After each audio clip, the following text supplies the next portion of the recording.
Yo, what's going on everybody? It's Pulsar back with another video for you guys. Today we're going to be covering pet races. It's an event that just popped in the main server and it's been highly requested that we make a video on it. So I'm not going to really go into the details of strategy for this particular event. That's kind of up to you guys and based on what your skills are for your particular pet. But we'll take a look at the basics, the gameplay, kind of show you guys what the skills are and how to interpret them and things like that. So with that being said, let's go ahead and dive into the account here. Alright, so once we get loaded up, we'll look at the top right here for pet races. You can see here, the event was a 2-day event. If we click here, you can see my pet is selected. We've got the attributes over here, our score, our rank, the skill settings. You'll see this as soon as you pop into the event. And a couple things to mention as far as what to pay attention to. You've got the attributes are obviously very important.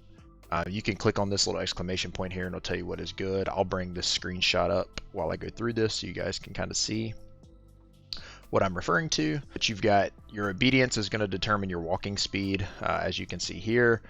You've got your running speed, which is based on your physique. You've got the liveliness, that will be your walking stamina recovery. Then you've got the running energy consumption, so how fast it consumes your energy when you're running. And then the last thing is the intelligence, which is the ability to dodge an obstacle. You definitely want to use your best pet available so that you can get these best stats. You are able to use kittens or puppies. So if you have a kitten or a puppy with better stats or stats that you want to better focus on, then that is an option as well. As long as you have a pet, regardless of the stats, you are able to participate in this event. So moving on, to start a race, you have to have at least one of these participation chances or tickets. As long as you have one, you can start a race. You can see here there are 5 available to purchase. You can also purchase them from the store, limited time packs or the value packs. Alright, so if we want to go ahead and set our skills, we get 5 off the start. You can see this one has a 2-star, so that's our 5th. So we'll go ahead and set all these. Nothing really we can do, it's just luck of the draw and if we get things that we like, and then we'll go ahead and start. Once you start, you'll see who you're going against. You'll have the chance to refresh some of your skills based on the conditions. Some will add puddles, sand piles, obstacles, things like that. So you can see that it'll have spikes, puddles, and sand piles. So we'll see here, we'll hit confirm. You can see we get the achievement for participating in a race. You can see here my skill went into effect where it lengthened the track 7.5 meters. And then we'll race. So we'll speed this up. You can see here, every time we hit an obstacle, it slows us down. All right, and then if you just want to speed this along, you can hit this little arrow here and it'll finish the race for you. You'll see how you place, see how fast you went. And if you complete 2 more, you will get the chance to upgrade your skill. So I'm going to go ahead and do that real fast and then I'll check back in. All right, so now that I've completed 3 races, I have a chance to skill study. So if I click on this, I'll have the option to, here's where I can refresh. If I have my trainer's guide, I can hit the refresh here. It'll refresh these 3 options. Sometimes it'll land on the same ones. Sometimes it'll give you something better. Obviously, you want to work on whatever skills that you're trying to do. So I'm going to go ahead and pick this one. When other pets hit spikes, your walking speed will increase. The faster I can walk, the better. I want to check my achievement rewards, make sure I claim those because it's free rewards. So as many of these as you can get, the better. Then if we want to take a look at the peak records, we'll see who's ran the fastest. So you can see some people are up to 36 seconds, which is really fast. You can see which skills that they're using to get those numbers.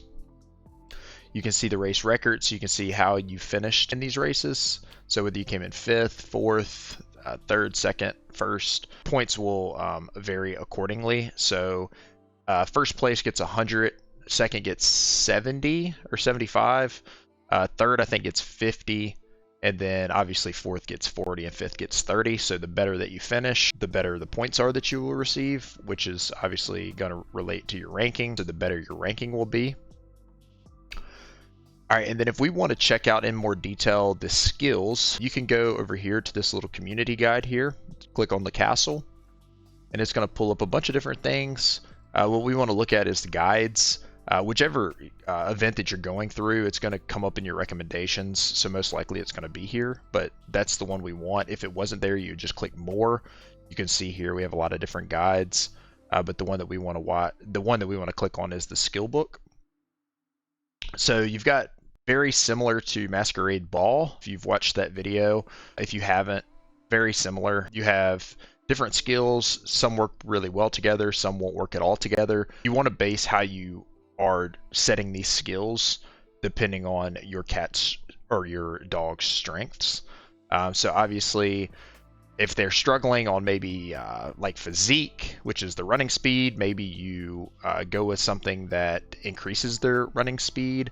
If they're struggling on obedience and they need walking speed, maybe you target skills that are increasing their walking speed, things like that. You just have to play with the skills to kind of figure out what you like the best. But you can look here. Some of the things that I like to do is pair things like you've got Roll of Luck here, which is guaranteed to dodge the obstacles. And then I always try to pair it with After a Storm, which is when successfully dodging an obstacle. So you're doing that by dodging the first, you're guaranteed to dodge the first 8 when you max it out. So then you will gain 20 stamina while also increasing your walk speed. But it's up to everybody to kind of decide what works best for you. So with that being said, I believe that's everything that I wanted to cover. I hope this video helps. If you need any recommendations or want to know some tips on which skills I use, feel free to check me out on Discord. If you look under the video in the information, you will see my Discord link. You're welcome to come in there. We'll be talking about which strategies that I use in particular and which skills work best together, and feel free to ask any questions. I appreciate you guys for the support. Peace.